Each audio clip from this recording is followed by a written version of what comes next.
This is a very special episode of All Out on the Eastern Front because Katya and I are actually in the same room together. Absolute nightmare. She's occupying a guest bedroom, not paying rent. Katya's very kindly been hosting me at one of the world's utilities. I have offered to pay my way. I offered to buy you food. These Anglo-Saxons exploiting the working class East European people again. Wonderful Caucasian hospitality, the Georgian. See, she's using the stereotypes of my own people against me. I don't know. Positive stereotypes. She's also been where I come from in the Netherlands, where I live in the Netherlands, it's famously a country where stereotypically, if you go to somebody's house, they won't offer you food. Or they will bill you. No, in my experience, that hasn't been the case, although that could just be the lovely duchies that I have been exposed to. And I've never received a ridiculously tiny tikkie, or which is what they call the little reimbursement request. You know, maybe I should start doing that because since her arrival, she's been lecturing me about my treatment of my cat. I occasionally... You bully her. A little bit of bullying is okay. It keeps her humble. She gets her claws out. She has a little bit of fun biting me and I pretend to bite her and it goes back. See, again, these Anglo-Saxons lecturing a good East European woman just trying to get by. And then you wonder why she doesn't come and snuggle with you. God, let's start. Welcome to All Out on the Eastern Front, a podcast where we talk about the most important stories from Eastern Europe and Eurasia each week. I'm Charlie Hancock, a journalist at the Moscow Times, and I write about European security on the Crisis Europa Substack. And my name is Kat Shengelia. I'm an MA student at King's College London. I want to be journalist. Your classmate, technically? Quasi-classmate, host, and a victim of Anglo-Saxon bullying about how I need to treat my cat. So, Charlie, there's a couple updates that we want to give. Why don't you give us a rundown of what's going on? We are going to make a little change to our schedule and start uploading episodes at about Sunday noon, based on some audience feedback we've had that you guys like listening to us at the end of the week. But that decision is also because big things have a habit of happening after we've recorded the episode, whilst we're editing. Last week I joked like, oh my god, the news make me feel like I passed by a crack den. And then during the final moments of the editing of the episode, everything that went down in the White House went down. And I was just sitting there with my jaw on the floor. So hopefully from now on, we'll be able to provide a more cohesive coverage, even though everything's been changing so fast that even journalists from big news organizations are kind of lost for words. Exactly. Let's remind our listeners what has happened over the past week. First off, last Friday, you had the meeting between President Zelenskyy and Trump in the Oval Office, which descended into a diplomatic disaster as Vice President J.D. Vance berated Zelenskyy for apparently failing to show enough gratitude for US support. And what followed has been remarkable, with Washington withdrawing much of the support it provided Ukraine that has been invaluable in allowing the country to fight off the Russian invasion. It started off by ending any military support, and then on Thursday, they even stopped sharing vital intelligence. And what's interesting is the correlation is pretty much in its face, because the night that the announcement of this seizing of intelligence sharing happened, a missile, I think it was a missile, hit a hotel in Kryvyi Rih, or Krivorog, which is the city where Zelenskyy was born. And even last night, my dad was saying like, oh, we're aware that there's missiles flying toward us. So he didn't get much sleep. And so, for all of the conversations about, Ukraine is the difficult party here, Russia's making full use of the shift in Washington's sentiment. And a lot of this intelligence, which is being so important, is about, hey, you've got a barrage of missile drones that are just going to be launched towards you. Maybe prime your anti-missile teams to get ready for that. But it should be clarified, though. I mean, yes, obviously, when these drones or these missiles, with missiles, it's a bit more difficult because they fly much faster. Drones fly at about the same speed as an aircraft, so you can't detect them. And you can take them down with small arms fire. Yes, but also with REB, basically radio signals. Yeah. But the difficulty comes with the fact that you have strategic bombers that have been moved by the Russian army further away from the Ukrainian border, which means that they could theoretically fly up, launch a missile, fly for quite a while. Like the missiles will fly for quite a while. And it's not until they actually cross into Ukraine's border that the Ukrainian intelligence knows about them. It gives people less time to hide. So this policy, or rather this reversal of a policy, it hits directly at the people who need to be protected the most, which is civilians, and kind of goes to show where the morality of the current administration is. But I digress. We'll discuss a bit more of that with the guests. Clearly an attempt to force Zelenskyy into a position where he accepts whatever deal is put on the table to him. Trump's special envoy Keith Kellogg said himself that stripping support from Ukraine was like, and this is quite an extraordinary direct quote, it's like hitting a mule in the face with a 2x4, to get their attention. What the hell are these comparisons? All this because Washington apparently wants to see Ukraine make a sufficient commitment for peace. But they're not making the same demands, at least publicly from Russia's side. In fact, the exact opposite. Defense Secretary Pete Hegseth ordered that Washington's Cyber Command should stop all offensive actions towards Russia. You might think that that's the logical thing to do if you want peace. But the problem is that it is being done unilaterally, and it is taking away one of the few schemes where Washington is actually speaking Moscow's language. Now, what do I mean by that? Since the full-scale invasion in 2022, there's been a bit of a backlash to the idea that you should try to understand Russia. There's a difference between trying to understand a country and why it behaves the way it does and sympathizing with them. I think that's some of where this attitude has come from. Especially because, it's such a slippery slope where a lot of people who do initially go into wanting to... Well, look, I mean, you may harbor a love for a country in a sense of its culture, its land, and whatever, but it's been, in academia especially, so over-dominated by kind of Russia-centric comprehension. I agree with you. Yeah, that even some people I know who have been to a lot of other countries other than Russia, they still kind of center everything around Russia. Though in this case, when you're talking about Russia's military strategy, you should absolutely be centering it around Russia and what Russia thinks. And I think it is very silly to pretend that a country that has a very different history to Western Europe, both in terms of its politics, but also its intellectual and philosophical heritage. This isn't me waxing on about the Russian greats, the literature. This is me saying that, no, they read and emphasize different philosophers to a lot of what the Western canon does. They have some commonalities with the rest of Europe and also have a big dollop of something actually very similar to American exceptionalism and a sense of a messianic purpose. Of course, they're not going to play by the same rulebook as NATO. And thankfully, there are some experts who are offering recommendations that are tailored to the specifics of Russia's military strategy and perception of the world. Cyber Command was one of the places where you could see this, because Russia sees threat deterrence as this constant, low-level offensive engagement that is below the threshold of war. We see us doing that as being quite provocative, really, and potentially escalatory. Russia doesn't see things that way, and Kat and I were actually in a lecture on Monday, with an expert who was talking precisely about this gulf between the exterior understanding of why Russia does what it does and the view from inside the country. And I've had a discussion actually with a friend of mine who used to, well, not a friend, but acquaintance nonetheless. And he actually served in the U.S. Army. And he asked for my takes on a couple videos he's seen recently where kind of it was your usual Mearsheimer type of rhetoric of the West is at fault for what happened. And I said that that's bollocks, because if all of these people had, genuine, intelligent curiosity in actually trying to comprehend how the current government thinks, all the information was out there. It's not new that Russia views itself in this ethnically supremacist light. It's not new that they despise the West and that the they don't respect Trump. The irony is, when you're talking about this supremacism, one of the most popular Russian thinkers in the West, Alexander Solzhenitsyn, was a Slavic supremacist in so many ways. And yes, read the Gulag Archipelago, read what he read about the repressions under the Soviet Union. It was absolutely appalling. But if Solzhenitsyn was still alive today, he'd probably be good mates with Alexander Dugin.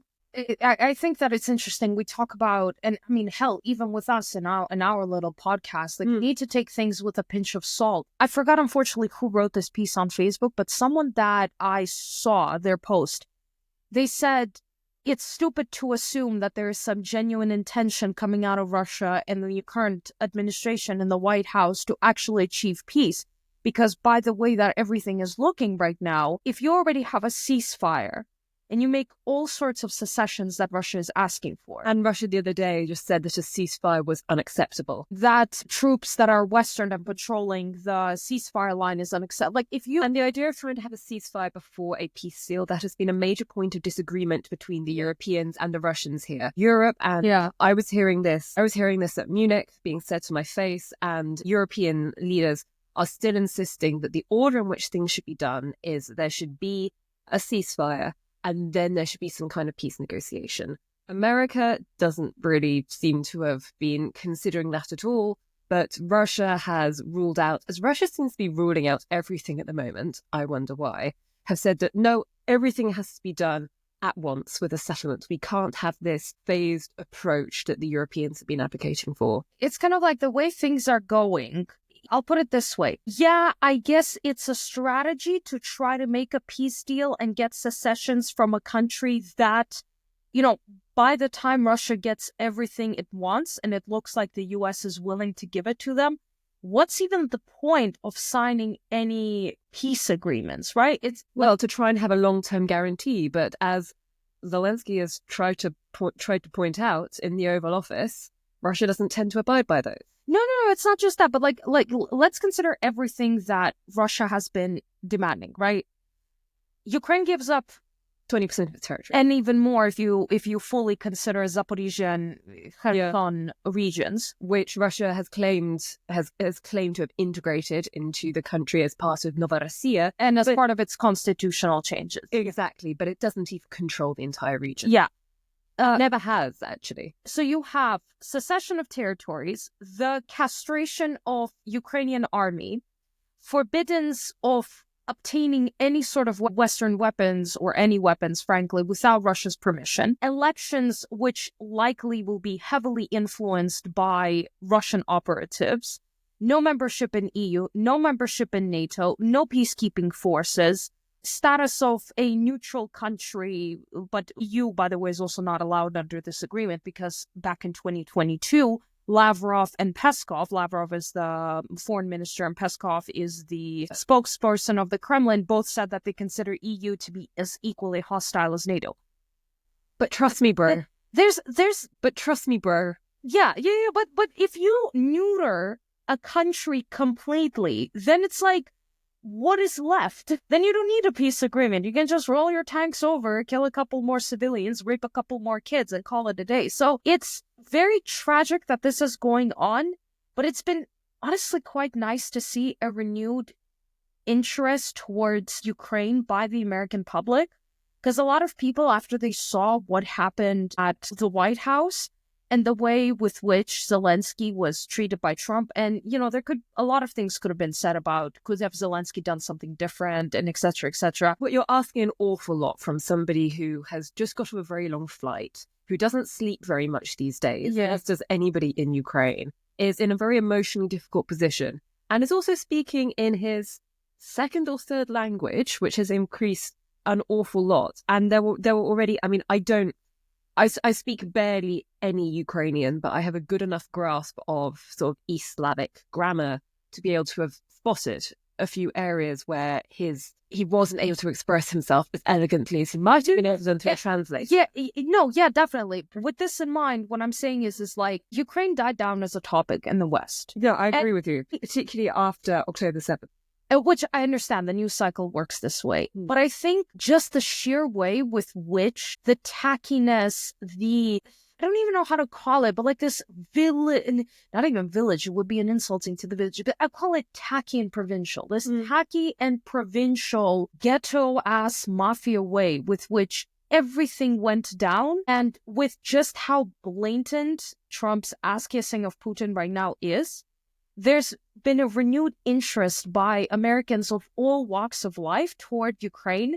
And it's become yet another sticking point that kind of between Americans has started determining their morality. Now, this is again, where have you seen this? What I mean more is that when you have an incident in which it's not two people disagreeing respectfully, but it's, again, berating mafiosa-ass type of behavior, and you unequivocally, without question, say, for example, say you're pro-Trump.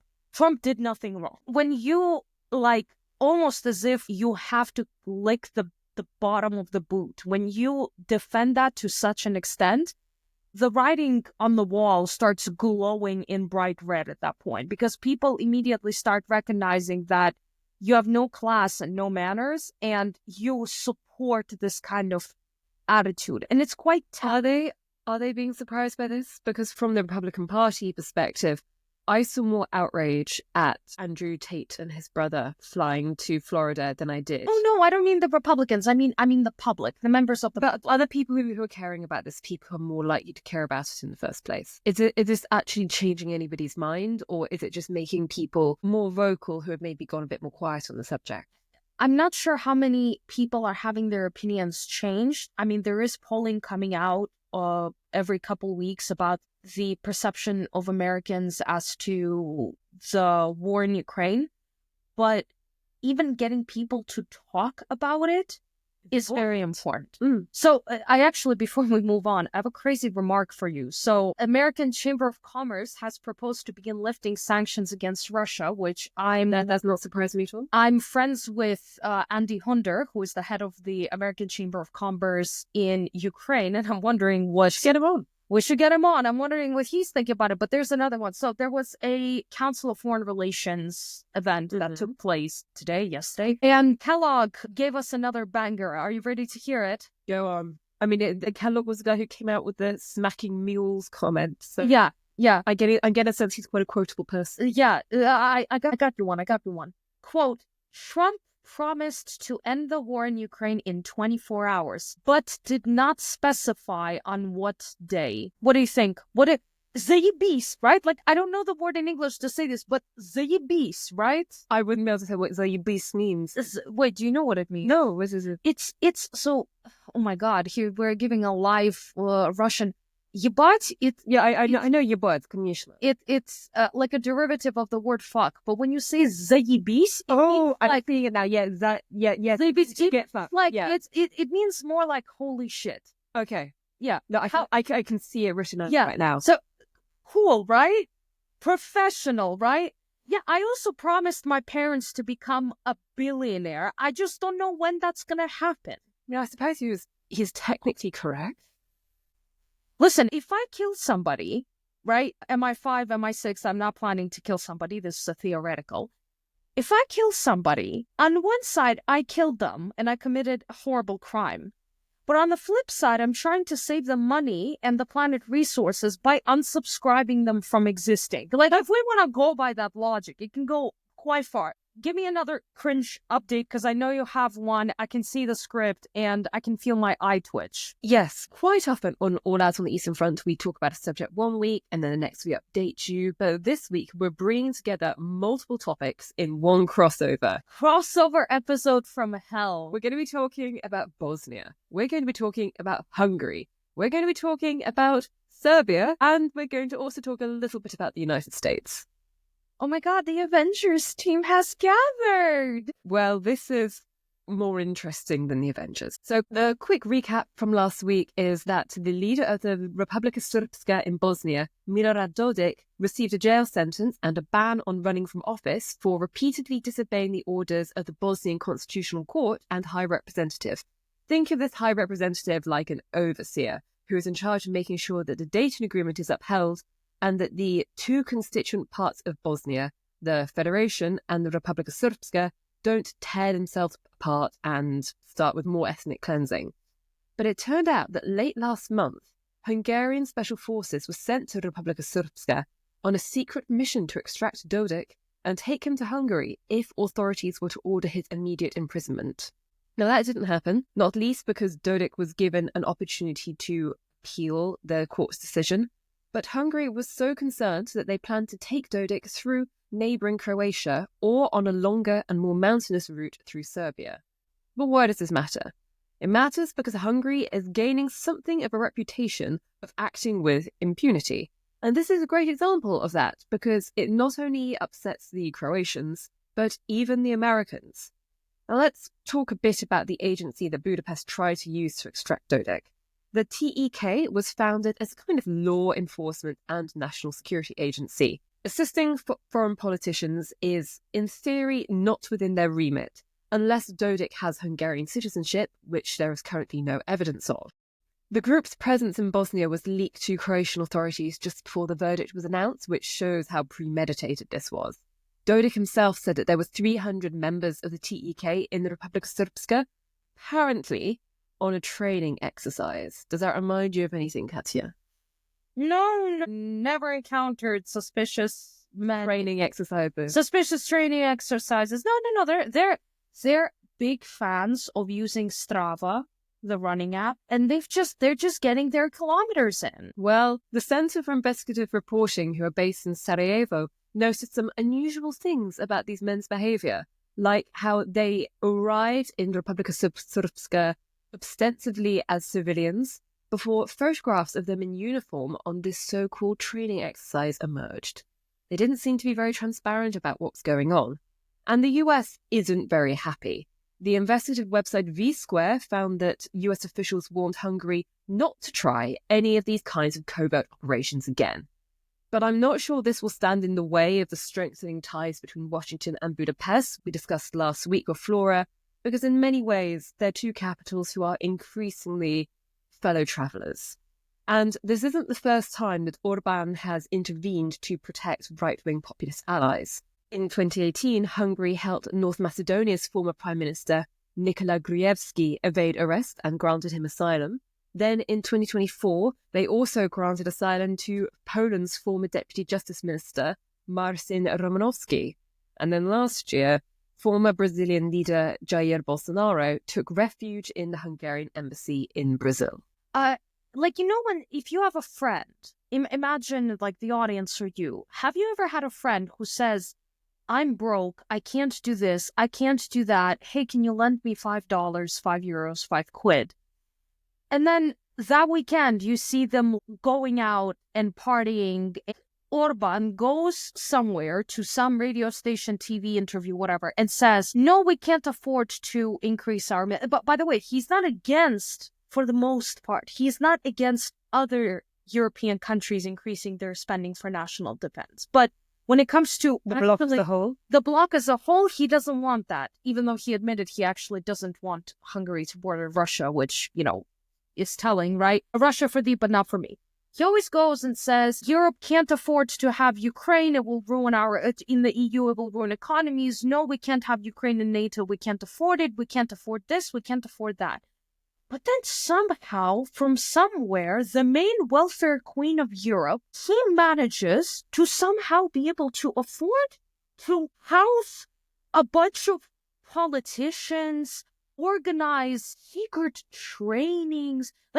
I would be curious to know where the money flows and whether, taxpayers in Germany are paying for Hungary to go and to house Bolsonaro or whatever else, while completely unwilling to contribute to larger European security. V-Square is probably one of the places to keep an eye on for that kind of thing. They're focused on Central Europe. They have some fantastic investigative journalists, many of whom have faced a lot of problems reporting in Hungary because they're not too keen on the free press in that country.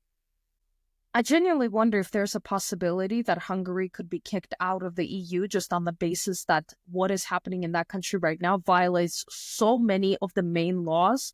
But I feel like it's a scary experiment Brussels would be unwilling to try. Exactly. I've seen some people commenting to say that whilst legally it would be very difficult, in extraordinary circumstances, treaties have a habit of being thrown out the window a little bit. But I think that... Especially now, but I agree that it would cause a lot of internal problems with... I know Slovakia would probably be next to kick up a fuss. Poland, we don't know what's going to happen in their presidential election yet, because prior to Tusk's return to government, there were a lot of concerns about Poland's own democratic backsliding. I doubt it. I think what's more likely is they're going to try and come up with ways to circumvent the unanimity principle so Hungary can stop vetoing various kinds of support. Well, true. I mean, there's been discussions of switching to a system of simple majority, but again, that's going to be overruled by Hungary, because for Hungary at this time, the main strategy is kick up a fuss, be as hard, basically blackmail you the same way a 5-year-old child does in a store. If you don't give it the candy, it's going to go on the floor. It's going to kick up a fuss. Extract a concession. Extract a concession in form of Reese's Pieces. Is Hungary a reliable partner, not just for sake of, let's say, some democratic values, but things as simple as security? Or is it a country that would be willing to play this resource extraction game and potentially put other Europeans at risk?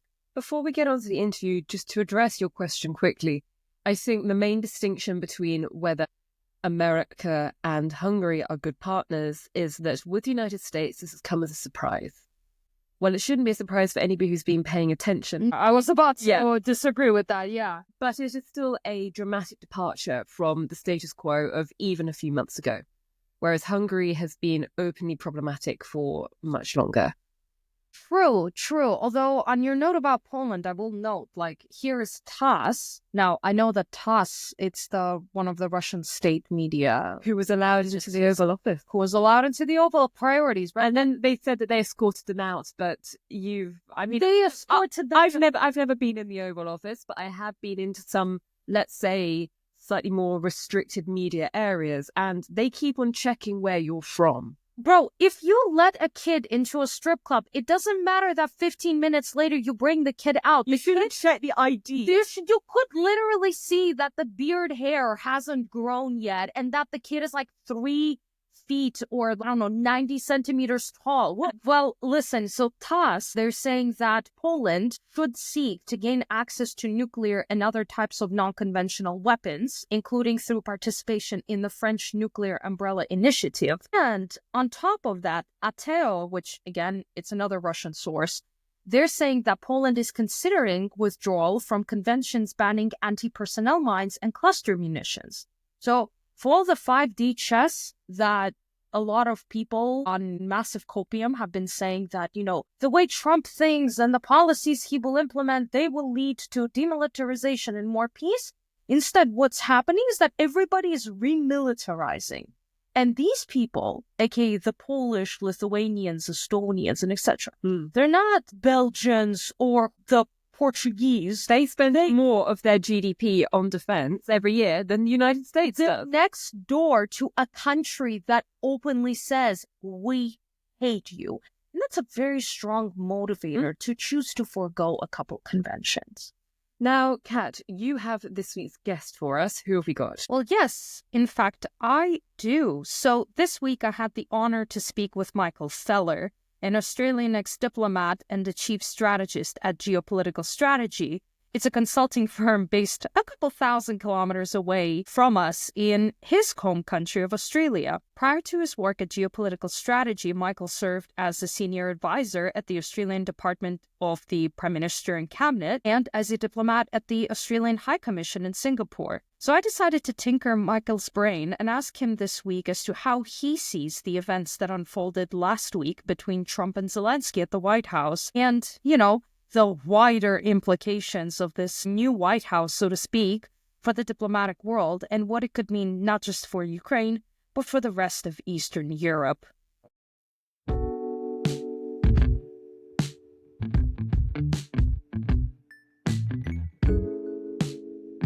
Hi, Michael. Thank you so much for coming. We have a big time difference, but we're making it work somehow. Very welcome, Kat. I'm delighted to be here. How's the weather down there? I'm hoping no big spiders and all the scary stuff that we usually get told about when it comes to Australia. There's a cyclone in Queensland you may have heard about, although I'm about as far from there as New York is from Miami. So I'm down in the south. It's still very hot. It's our summer in Australia, but certainly better than a northern winter, that's for sure. Unfortunately, we'll have to move from the hot shores and sands of Australian beaches and go to a much less sexy topic that is, I'll just start this way. forgive me, but, I'm not a diplomat. I'm not bound by any sort of rules. Can you give me your perspective of what the hell happened last week? Because the discussion has been crazy. Now, I follow you mostly on LinkedIn, and even LinkedIn, which usually is very held back and mostly normal, was crazy. Twitter was blowing up, especially with your experience in diplomacy and the Australian government. I mean, you must have had a bit of a different insight than I did with no such experience. Yeah, certainly. So it was surprising to me as well. It was surprising, in fact, more surprising, I think, to people who are from the profession of diplomacy or the profession of politics, because arguments happen, disagreements happen, but rarely do they happen on camera. And even more rarely do they seem to, I won't call it a setup. I won't say it was an ambush, as some commentators have said, but there definitely seemed to be a bit of an element of playing to the camera. And being in the White House on your home turf, surrounded by friendly journalists, it seemed to me not so much a setup, but it was designed to make Zelenskyy squirm. And not only, I think, did that show arrogance in the White House and poor taste, but frankly, and I can say this as a former diplomat, I wouldn't have said this in my previous role, but frankly, it showed a bit of stupidity, because it's obviously backfired. It's gotten Europe up in arms, literally, in terms of the money that the continent is now spending on defence. It improved Zelensky's poll rating. So for having been accused of having 4% support, which was always ridiculous, even so, it's improved that. And irrespective of how things go in Riyadh in the next couple of days, when Zelenskyy meets with Trump's envoys again, the trust is gone. And it's going to make it that much harder for the United States to negotiate a settlement which is, I suppose, satisfactory to all sides, including to the United States. There's no motivation that I can see besides ending the war for the sake of lives and the protection of Ukrainian citizens. There's no reason for Ukraine to rush this. And I think any goodwill that the Zelenskyy government would have had to Trump's point of view will have all been evaporated. Now, of course, they're not going to say this. They sent that, expected semi-apology letter the other day, earlier in the week. But I think the goodwill is gone, the trust is gone, and frankly, it's going to be very hard for the United States in the next few years, at least, to build back that trust. I can't disagree with your point, because it's all in the face, right? I mean, even if you humanize countries, and if, let's say, you and I have an argument and I would berate you or you would berate me in public, it would be very hard to rebuild trust. But what leverage does Ukraine have, though? I mean, for the past couple of days, we've seen the U.S. We're going to speak about kind of NATO members in East Europe at a later point, because they're obviously NATO members and the situation is different. But what leverage does Ukraine have? Because ever since the U.S. stopped sharing all kinds of intelligence, including some of the necessary intelligence for defense, Russia has been bombarding nonstop. And it's not like, other than, Trump saying, oh, well, we will enforce more sanctions and we will enforce more tariffs. This is all words for now. So what can they do in Riyadh? Not much. They don't have much leverage, but they have a little bit more than they had, say, on Saturday after the White House meeting, insofar as France has offered them intelligence. Britain, won't be able to offer them Five Eyes intelligence from the United States, but will still presumably be able to offer them intelligence from MI6 assets in Russia. There's satellite imagery that Europe has access to, which is independent of the US system. And don't underestimate the moral high ground that Ukraine still has. And it doesn't count as much for war, but it counts a lot for peace. And there's a huge amount of soft power that Zelenskyy has accrued over the last 3 years, and certainly over the last week. The sympathy for him is enormous. Seeing here in Australia, people had been sort of tuned out from the war, to be honest, for the last 2 years. It was a big deal in 2022, and then Israel happened and everything else happened. Trump happened. But certainly this has galvanized world opinion. So he shouldn't forget that. And I don't think he has forgotten it. It's not going to win on the battlefield, but I'm sure it will make some difference in how the peace is negotiated. The other thing is, even if Trump is as callous as he appears to be from how he treated President Zelenskyy, he still doesn't want a situation where a relatively large, well-armed and battle-hardened country is going to be angry. You know, we've seen what happens in Europe when there's a country that surrenders and the terms of the settlement aren't fair. But I mean, I've seen quite a lot of jokes actually about, oh no, you know, Germany is rearming. That's not really good. Which I frequently now make to my partner, who is German himself. But I mean, does the U.S. care though? Because Trump didn't seem to react much when Zelenskyy warned him that the impact of what's happening in Europe will eventually reach American shores. And hell, this debate goes back all the way to FDR, who was trying to convince the Congress to be more proactive to help Britain, and Congress was refusing, citing, you know, not our sheep, not our farm. But it's not like Ukraine has intentions to, let's say, harm Western Europe, right, which are its friends, nor the United States. So does it matter then? It would be another thing if Ukraine was actively hostile toward the U.S. and they were, I don't know, trying to plant bombs on aircraft or something of this sort. Certainly the Ukrainian state, I don't think, means any harm to anybody.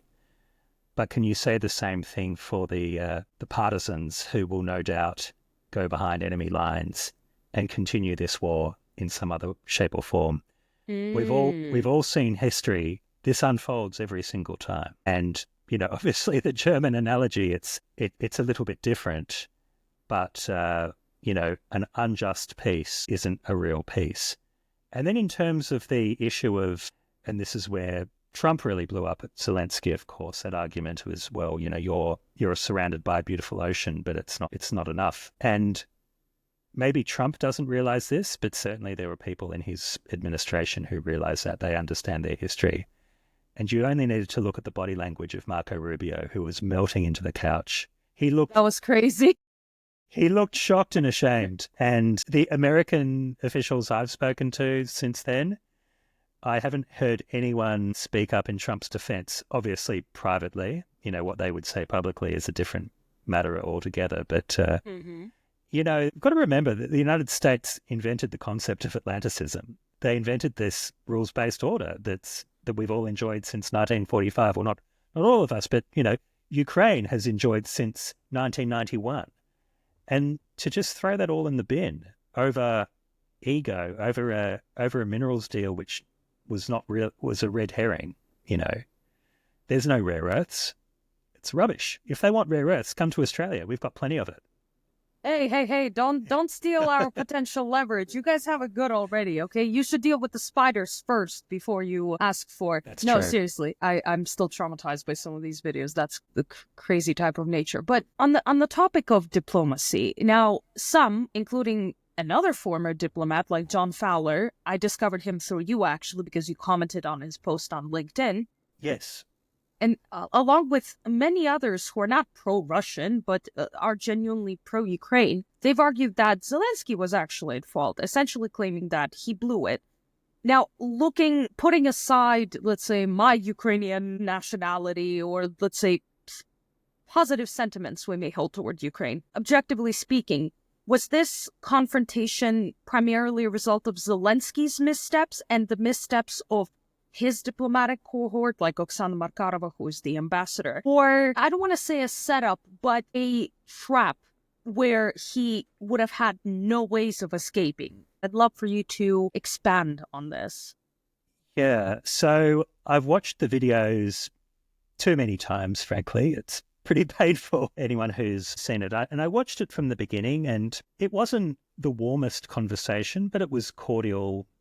It was strange. It was very Trump. It was only really when, I hate this term, but since it's International Women's Day, I'll use it, mansplaining, since J.D. Vance started mansplaining diplomacy, and I think it was the 39th minute that this happened. And you could see Zelensky's blood start to boil. And, you know, what he said, maybe in hindsight he wouldn't have said it again. But while I said that this was extraordinary, leaders don't argue in front of cameras, certainly the tone that Zelenskyy took when he said, "What do you mean by diplomacy, JD?" or something to that effect, that wasn't that unusual. I've seen leaders do that before when they're clearly being goaded or provoked. And JD Vance was provoking him. I think that was pretty clear. It was like a Socratic question that Of kicks course. JD Vance off because he couldn't really answer it. Now that you're bringing it up and you got my cogs moving. Yeah. So he said, what do you mean? And the thing is, from Zelenskyy's point of view, sure, Americans might see Ukraine as the supplicant, but Zelenskyy is a president. And who the hell is JD Vance? Who the hell is this 39-year-old vice president who had been a one-term senator or something and had, was clearly being quite provocative, quite rude. And I've been in leader meetings, and you never do that to a visiting head of state. But he did. And Zelenskyy took the bait, maybe. Maybe he shouldn't have. But it was not Zelenskyy's fault. I can't know that there's the argument, and I respect John and what he wrote, John Fowler, in terms of, Zelenskyy should have just bitten his tongue, of course, but it wasn't outside of the norms. I've seen other leaders react when they get a snarky comment from a journalist, for instance. I think if Trump was saying this, what JD Vance had said, he wouldn't have had Zelenskyy respond the way he did. But it was JD Vance, and I was thinking, who invited you into the room?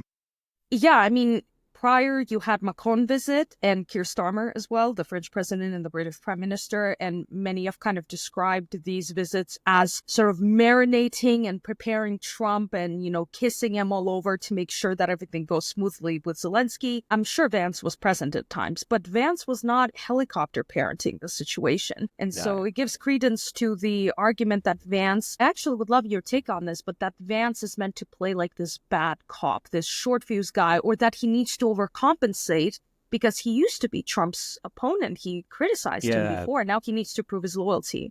Yeah, so there is that theory that he's the sort of Trump attack dog. And I was in two minds, though. I thought, well, if I was Trump, I'd want to fire the guy for doing that, because Trump didn't get his minerals deal signed. And also Trump looked like he had no control of the situation when you have your deputy butting in like that. And I'm sure Deputy Vance would not have butted in to a conversation with Macron, or for that matter, if a conversation happens with Vladimir Putin, I'm sure he won't be invited to say his 2 cents. But with Zelenskyy, he felt like he could. And the thing is, from a protocol perspective, Zelenskyy is the head of state, and you don't treat the head of state like that, a visiting head of state. There is some deference which is required. And I think, going back to poor old Marco Rubio, you didn't know if he was melting into the couch because he was embarrassed for Trump, or he was embarrassed for Zelenskyy, or he was embarrassed for the Joker who was sitting next to him. Yeah, it just looked like, I don't know if you've seen this gif of Homer Simpson where he kind of melts into the bushes and disappears. It's one of the great ones. Absolutely. Yeah, I really think that this sheer discomfort, and of course also the social media outfall that happened later because of just how many people have been photoshopping and memeing Vance for saying, have you ever said please at least once? It's been crazy on the Gen Z / millennial social media side. But I want to talk about the diplomatic impact, and we were kind of alluding to this previously. You're speaking about protocol, but Trump, he has been known that he's a guy who shakes things up. He hires people who want to throw the protocol, explicitly so, out of the window. How do you assess the impact of this public confrontation on U.S.-Ukraine relations, but also on U.S. relations with its allies? Because this obviously has caused a lot of conversation and distress, I would say, not just in the halls of Bankova in Kiev, but potentially, in Vilnius and in Warsaw and in many other countries that are now asking themselves, is the United States even going to show up? Yeah, absolutely. Look, in isolation, if this was a once-off event, maybe the US could have built bridges, but it happened in a week where we also saw, it happened a week after Vance's speech to the Munich Security Conference and Pete Hegseth's speech to NATO in Brussels. It happened a week before we saw this extraordinary on-off tariff dance between Canada and the United States and Mexico. It happened about a month after Trump started calling Justin Trudeau, Governor Trudeau of the great state of Canada. Happened a month after he started claiming Greenland, which is territory of a NATO ally, Denmark. It happened all in that context, and you can't really isolate it from that. So yes, I struggle to see how, in Trump's term at least, the United States is going to repair those ties. You know, there's been many occasions throughout history where the United States has disappointed its allies. It's fallen short of its values. It's shocked the world. You know, we only need to look at, events in the invasion of Iraq, for instance, or, going back further, how the United States treated France and Britain in the Suez Crisis. But the difference with then and what's happening now is that the US still talked the talk about values and allyship and the free world and that whole, JFK era commitment to freedom and liberty of all mankind. Reagan as well. Reagan. I mean, it's absolutely. Not just JFK, yeah. Or even right up to Biden, and even to a tiny extent in Trump's first term. But this second term of Trump, none of that. And in fact, the opposite. You're having people like Elon Musk, if we're going to talk about attack dogs in the White House, and an attack dog, by the way, who doesn't wear a suit to the White House either. He also can't put on a cap correctly. Sorry to interrupt, but have you seen the side shots of Musk? I'm a big baseball cap person. I don't understand how the richest man can't hire a stylist to put it on. So that's a separate violation to be put on, the death note. One of many. Oh yeah. But yeah, Musk to be out there tweeting about the US leaving NATO and interfering in Germany's affairs with endorsements of Alternative for Deutschland and so on and so forth. I could go on. We could spend hours talking about this, but I suppose my answer really is it's going to be hard for the Trump administration to repair the trust that it's broken. And it's, day 50 of a 4-year term? I'm gonna have to remember all of the prayers that I have ever recited in my church, because I don't think that there's enough saints to pray. Well, I mean, if you're Protestant, you don't really have saints. But less so about the saints, but let's focus more a bit on Trump. So on Friday, he remarked that the U.S. shouldn't or doesn't really owe any defense to countries that, quote unquote, don't pay their fair share of military spending. And so this raises a complex issue. While East European nations like Poland and the Baltic states, they're committed to robust defense spending, they've also been going out of their way to support Ukraine because they understand and they perceive Russia as an existential threat.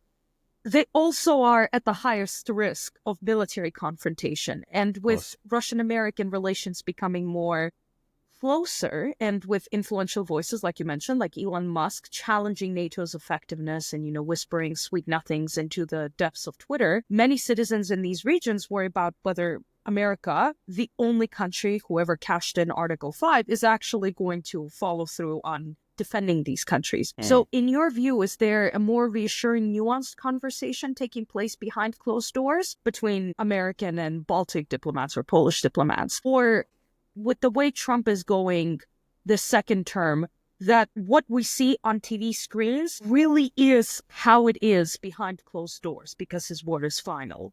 Yeah, look, I'm sure there is, State Department diplomacy happening. Remember, he hasn't sacked everybody yet. So there still are diplomats in the American system who will be keen to assuage allies if and where they can. But I do think what you see on TV is what you get, And I think that in relation to, allies being seen to not spend enough or do their fair share of the heavy lifting, Trump keeps moving the goalposts on that point. It's a bit like trade. He keeps moving the goalposts on tariffs. He keeps moving the goalposts on this idea that Canada needs to stop the fentanyl at the border, even though a very little fentanyl, probably more fentanyl, goes the other way north. 0.2%, yeah. Yeah, that's right. And we had a NATO spending target of 2% of GDP. Most NATO members have now met that, if not exceeded it. Certainly the Eastern European NATO members are all in excess of that. Several spend more now than the United States does as a share of GDP. But the goalposts keep moving, and no one's safe. We've seen this in my part of the world as well. He picked out Japan overnight as not doing enough. And I think he described it as a very unusual or strange defense deal, which, if there's anyone as afraid as Lithuania is, it's Taiwan, it's Japan, it's South Korea, because they've got an even more formidable neighbor in China than the Baltics have vis-a-vis Russia. Look, if I was a Baltic diplomat, the only thing that would keep me sleeping soundly at night is that the Russian military still haven't conquered what they sought out to conquer. And I know that Ukraine has been receiving a lot of Western weapons and intelligence support, but it's actually been down to the Ukrainians, in my view, and the fight that they've got. And I'm sure the Balts would have the same. I'm sure the Polish would have the same. I don't think Putin is that stupid that even if the United States basically washed its hand of NATO, I don't think he's going to march into European Union or European NATO members, irrespective of what the United States does or doesn't do. I just think that he's burned his fingers so badly in Ukraine. He may as well take Kazakhstan. And here's the other thing. And as a Ukrainian, you'll have your own views certainly on this. But from Vladimir Putin's perspective, the Ukrainians are part of the Ruski Mir. But I don't think he sees Latvians, Lithuanians, Estonians as part of that. Like, I know that they were part of the Russian Empire and part of the Soviet Empire, but it's a little bit different. I would say this is kind of beyond the scope because we're getting into like the philosophical, but I mean, I would definitely say that there is a sentiment of our lands that exists, this manifest destiny that's been ripped apart by the Anglo-Saxons. So Michael, you're as an Anglo-Saxon, you're Yes, responsible. Of course. And it's sort of been one of the driving forces of the current philosophy. I don't even know exactly how to phrase this. I mean, hell, you are older than me, so you remember, let's say, the early 2000s when Russia actually wanted to integrate with the Western world and things were I do. very much different. Absolutely.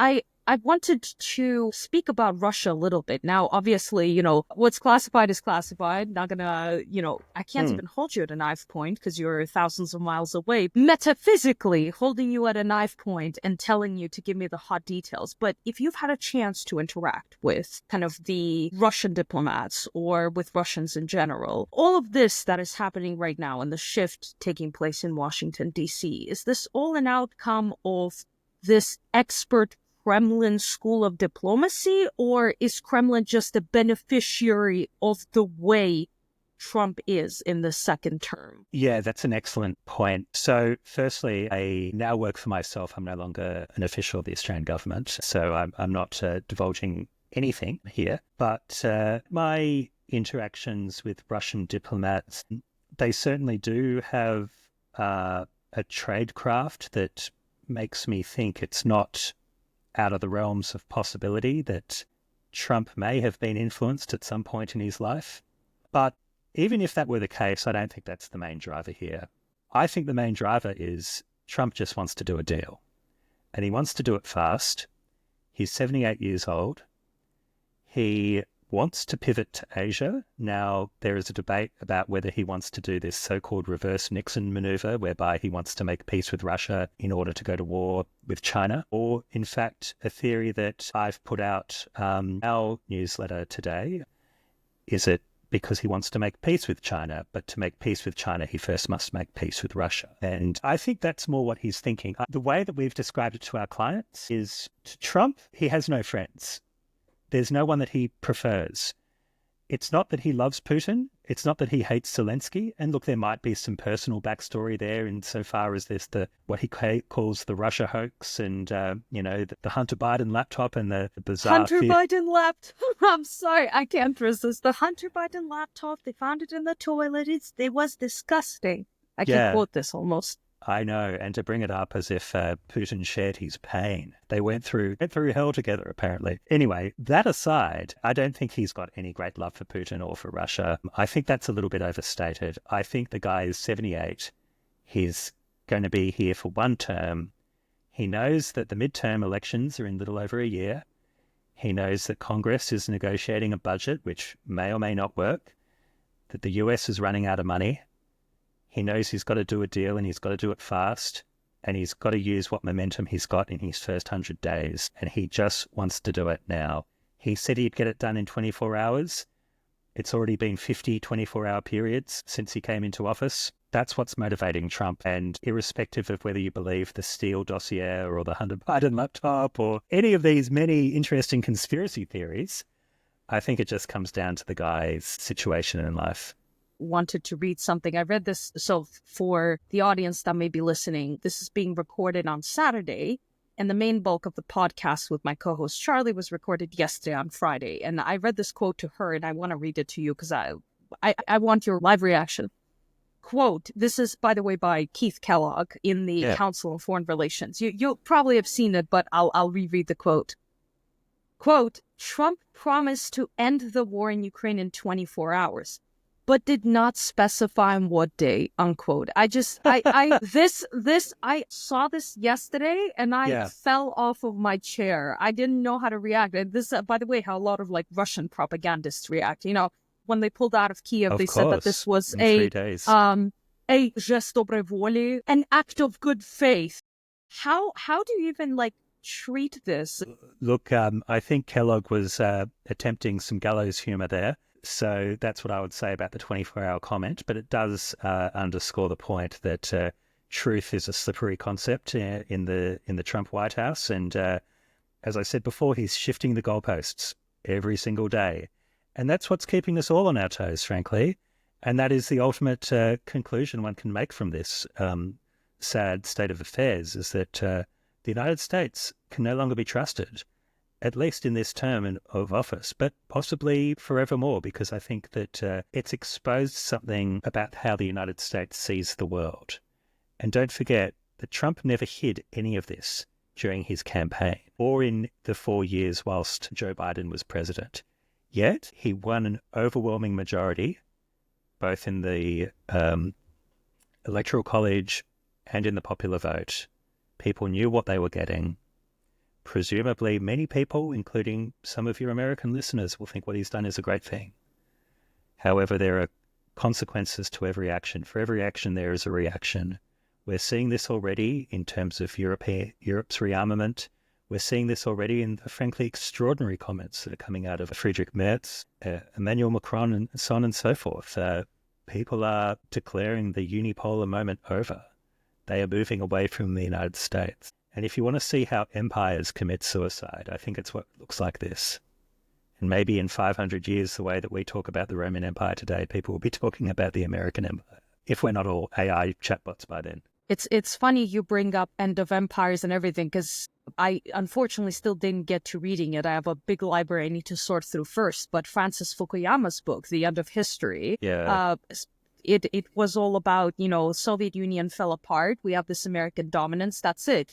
Job's over. And now I think he's going to have to write a sequel, because when you have the French talking about their nuclear arsenal, when you have Germany changing its opinion, and when you have both the conservatives and Labour agreeing that the budget needs to be more dedicated to defense, I would not have pictured this a couple years back. This is an East Europe / Central Asia focused podcast. But nonetheless, I think dedicating a couple minutes to Australia is important, because I've never been there, and you, out of all people, have a very unique perspective on what potentially awaits your country. Because you brought up the Baltic states and Japan and South Korea and Taiwan feeling the same, but I'm wondering if this feeling extends to Australia. So a 4-star U.S. Air Force general sent a memo a couple days back to the officers he commands, and he predicts that the U.S. will be at war with China in 2 years. Now, of course, it's just him who said this and a couple other political strategists. We don't know. We're not Nostradamus. But for many reasons, beyond the focus of this podcast, your country, according to some conversations I've had with people I can't mention publicly, had to worsen its relations with your biggest economic partner because you are part of this Western global order. And now, with the way things are going, I don't even understand how Australian diplomats are feeling, because they must themselves be asking, what if? Will America show up to protect us? How would you say Australians and the diplomatic, the civil service, and the political class are looking at the way Washington has transformed in its behavior and its treatment of allies? Yeah, so another book, Kat, to add to your reading list is an Australian international relations book called Fear of Abandonment by the late Alan Gyngell, who was the head of our Office of National Assessments, which is our peak intelligence body in our contribution to the Five Eyes. He wrote, and I agree, and virtually all my current and former colleagues would agree to a certain extent, that the Australian national character is defined by a fear of abandonment by our great and powerful friends. So this feeling of fear is not new to us, unfortunately. We've had this since the British Empire. We felt it very strongly in the Second World War when Churchill made the decision to essentially evacuate Singapore, allow it to fall. The Australians were taken prisoner of war by the Japanese, and we were on our own. And it was only later when the Americans pivoted to the Pacific Theatre after the attack on Pearl Harbor that we had a new great and powerful friend ride to our rescue. And ever since, we've gone out of our way to be the best of all possible allies. But what we've seen is that there are allies who are just as good as us being thrown under the bus, so to speak, by the United States in the last few weeks. And none of our elected officials or serving diplomats will say this, but I'm not one of them, so I can say it. The privilege of retirement. The privilege is that we don't have much to stand on, and we can only really hope and pray that the United States still regards our security as integral to its own security. Otherwise, we're going to have to go to Plan B. And what is Plan B?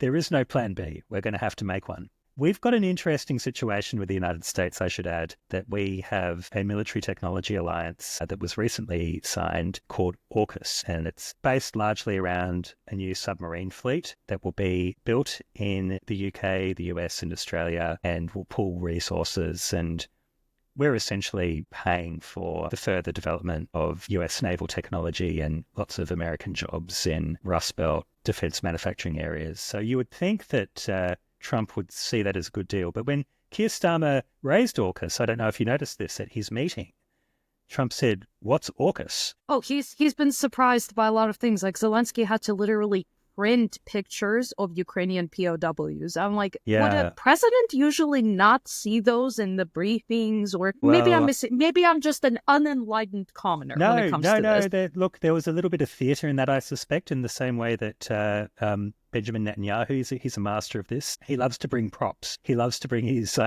shitty PowerPoint presentation, maps of the Middle East, and it's really basic, but it's very clever. And he has trauma from the middle school, of having to do these PowerPoint presentations. And wait until he discovers Prezi. Once he discovers Prezi, where you have all the motions, that's it. It's over for us. And the advantage Netanyahu has is his middle school was in the United States. He grew up as much as an American as he grew up as an Israeli. So, he understands how politics works there, maybe perhaps more than President Zelenskyy. But going back to Australia, the other warning sign, I think, for us was in that same meeting between Trump and Keir Starmer. They discussed this controversial idea of the United Kingdom handing the Chagos Islands to Mauritius. And that's where a very large, very important US naval base is located called Diego Garcia. And that base is not just useful for US operations in the Middle East, during the assassination of Osama bin Laden, or the capture, should I say. So for Trump to basically say to Keir Starmer, yeah, whatever, hand it over, I don't care. And Marco Rubio was apparently shocked and appalled that this was going ahead, but it sounds like his boss just doesn't care. And what that says to me is that Trump's not doing a reverse Nixon strategy. He doesn't care about Asia. If he doesn't care about Europe, why would he care about Asia? Why would he care about the Pacific or the Indian Oceans? And look, I'm not blaming him for not caring because he was not elected to care. He was elected to manage the US economy and to make America great again in his conception of that term, which is isolationism. And I suspect my colleagues in Canberra are just as worried as our colleagues in Eastern Europe are as well. I always try to ask the big important people we invite to our humble little podcast this question. Do you see some light at the end of the tunnel when it comes to all of this? That's the serious question. And the less serious one, would you be willing to suggest to your colleagues in Canberra, maybe we can sort out something like a Ukrainian-Australian United States of some sort. Who knows? We'll give you the military expertise. You'll give us the kangaroos. I'm not sure what the kangaroos can do, but who knows? Maybe they'll contribute to Ukrainian territorial defense. So we have, I'm proud to say, contributed in our own small way, and I believe that our government is behind this idea of a coalition of the willing. Should that come to pass, should a peacekeeping force be invited to, I suppose, guard the line of control between Ukraine and the Russian-occupied territories. So we're willing to do that. We've provided Bushmaster vehicles to the Ukrainian army, and those pizza box drones came from Australia, which you have since used to great effect in destroying Russian infrastructure. So, look, I think the sympathies of the average Australian, and certainly both sides of Australian politics, are very much with the Ukrainian people. Our perspective here in Australia, we don't have this sort of strange MAGA love of Putin. We're much closer to public opinion in the United Kingdom there. But yes, look, and I think our sympathy derives from the fact that, we are a democratic country on the edge of a world that is very different to our own. I'm not talking about Indonesia, but I'm talking about other countries to our north, which don't share our democratic values. So I think naturally we can sympathise with a country like Ukraine that's being bullied by a much larger neighbour. So you certainly have the thoughts of the Australian people with you. You didn't reject my idea of a united Australia-Ukrainian state, which means there is some hope for my video game tier fantasy that I've just thrown out of the window. Well, why not? Stranger things have happened. That is true. Alrighty. So, Michael, thank you for coming. I am hoping that one day we'll be able to grab a coffee and enjoy perhaps a less scorching Australian summer, because I don't do well in heat, but I am in fact jealous of the warmer weather. I would be delighted to, and thank you for having me on the podcast. All right, so that was Michael. Thank you for coming. We hope to see you soon. Maybe you can bring a kangaroo into the studio next time. Dead or alive? No, alive, dude. I'm that brutal, bro. Apparently kangaroo's quite tasty. Where do you get that information? No, genuinely, when you go to Australia, one of the things you do, you eat a kangaroo burger. Listen, I don't think I'm going to go to Australia just because I've seen the videos of the types of spiders that are there and all sorts of other creatures. Anyway, Lithuania. So, for those unfamiliar, Lithuania is one of the 3 Baltic states situated in what you could call northeastern Europe. The 3 Baltic states, Latvia, Lithuania, and Estonia, where I did some studying after my undergrad. And I lived in Lithuania. Vilnius was great. Yeah, I lived in Tallinn, and then I lived in Narva, which is bang on the border with Russia. You look across the river, and there are these 2 castles on either side. One is Estonia, the other is in Russia. It's very dramatic. Totally not a point of controversy between the 2 countries. Absolutely. Yeah. So these 3 were occupied by the USSR following World War II, and much like Ukraine, became independent in the 1990s. Since then, unlike Ukraine, they've become full-fledged members of both NATO and the EU, and have been among the most proactive advocates for Ukraine, Georgia, all the way back in 2008, and democracy in general. In fact, I should note that the Baltic states have been very proactive in implementing visa restrictions and sanctions against Georgian officials. Mm-hmm. Are affiliated with not just Georgian officials, but business people and all sorts of other figures who are contributing to the worsening status of democracy in Georgia. This proactiveness made them a thorn on Russia's side. Since around 2008, Russia has engaged in various covert sabotage operations against them, significantly increasing its activities following its full-scale invasion of Ukraine. You might be interested to know that the Estonian intelligence service has a particular reputation for transparency with their public. Every year they release a report where they go through all the various plots that they have identified and thwarted beforehand, or some of them that they identified whilst they were being carried out. Their philosophy is very much that if you inform the public about what they are facing, then people are more likely to be resilient enough to not only take the steps they need to reduce the impact of this Russian hybrid warfare, but also psychologically, they will feel less disempowered and hopeless about the strength of their adversary. Yeah, and in light of everything that's been happening in the halls of the U.S. Congress and the White House, especially over the past week, And as the relationship between the United States and almost everyone else except Russia has deteriorated, the Baltic states are witnessing their worst fears materialize. They're small nations, right? Lithuania has less than 3 million people. Estonia is like less than 2. Yeah. And Latvia, the most populous, is what? I think also around 2.5. Basically, the total population of 3 Baltic states is around half of just Moscow's, right? Which is 12 million. So they're small nations. And if the US is no longer committed to protecting NATO members and the EU has yet to catch up with the necessary military investments, then who will? So where am I going with this? Well, the Baltic states are pretty open about the fact that they're concerned. They fear that the United States and its decreasing presence and its newfound friendliness toward Russia will pose serious risks to the region and the lives of these millions of people. Let's focus on Lithuania because LRT, or LRT, goddamn, I can't pronounce anything, one of Lithuania's biggest news agencies, has published a few reports in the past couple of days that I think are important to highlight. And I know that it's just Lithuania, but I will say, for all intents and purposes, these 3 countries cooperate with each other as close as you could possibly get. So when the Lithuanian authorities say Russia is a risk, they say we should interpret that and fully understand that the 3 of them together. They're speaking for their collective bloc. So first, Lithuania's intelligence agency, VSD, or in my expert Lithuanian knowledge, Valstybės saugumo departamentas, I think I will be banned from going to Lithuania for mispronouncing this, told LRT that they do not rule out an increase in damage to Baltic seabed infrastructure in the future. These incidents have been caused either by Russia's shadow fleet or Russian-operated Chinese ships, depends on the case.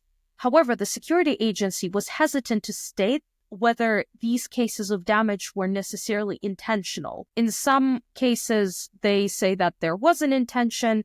In others, they say the intention wasn't in trying to ruin Baltic seabed infrastructure, but there was knowledge that if you put a bunch of morons with no experience in controls of old ships, something's probably going to go wrong.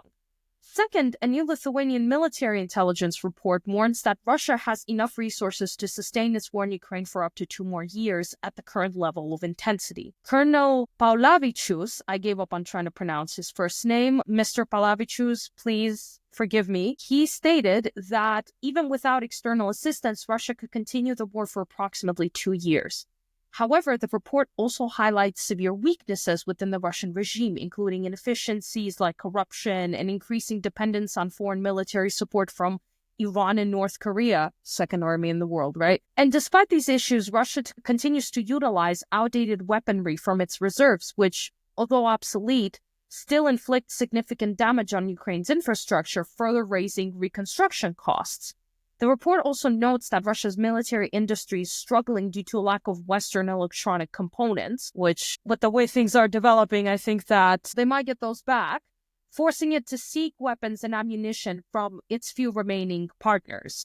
By the way, I should remind you, and we talked about this with our guests previously, that one of the main arguments made by people who disagree with the sentiment that as long as, you sign a peace deal, Russia will want to stop fighting. The main counter-argument to that is that with the way the Russian economy has been restructured, it needs war to continue to sustain itself. Not to mention, as pointed out by Michael Nake, who is like a half American, half Russian journalist, Russia doesn't want all of these criminal soldiers recruited from prisons to go back into society.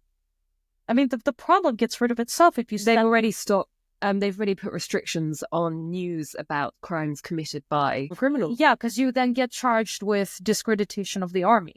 So all of this hot boiling stinky mess is directly correlated with the tightening ties. Can you even say that? Tightening ties between the Trump administration and the Kremlin. Toward the end of last year, Lithuania's naval forces actually stated that the Russian provocations in the Baltic Sea had decreased.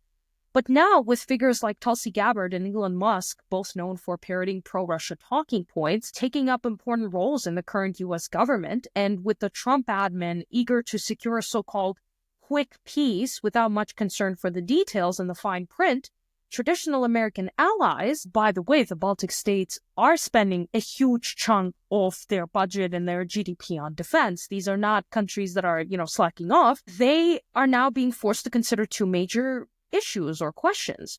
One, whether sharing extremely sensitive intelligence is even safe. And we've already seen this week that Washington will try and stop its allies from sharing American origin intelligence with Ukraine. Exactly. And two, how Trump's attitude will actually embolden Russia to become more proactive and aggressive toward countries it views as subservient.